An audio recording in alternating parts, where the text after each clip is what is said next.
गडचिरोलीत नक्षलवाद्यांकडून माजी सभापतीची हत्या. माजी सभापती सुखराम मडावी यांची घरातून अपहरण करत हत्या. मृतदेहाजवळच्या पत्रकाच्या आधारे पोलिसांचा तपास सुरू.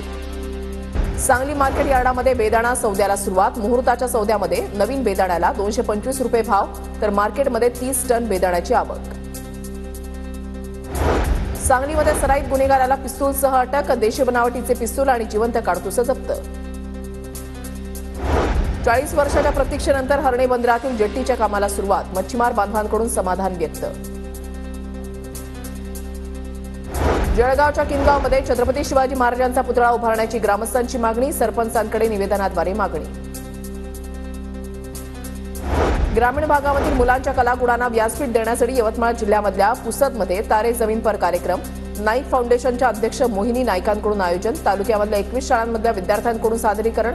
राज्यमंत्री इंद्रनील नाईकांच्या हस्ते बक्षीस म्हणून क्रीडा साहित्याचं वाटप. जळगाव जिल्ह्यामधल्या बाजारपेठांमध्ये तुरीची आवक वाढली, मात्र दरामध्ये घसरण. सध्या तुरीला 6,600 रुपयांचा दर.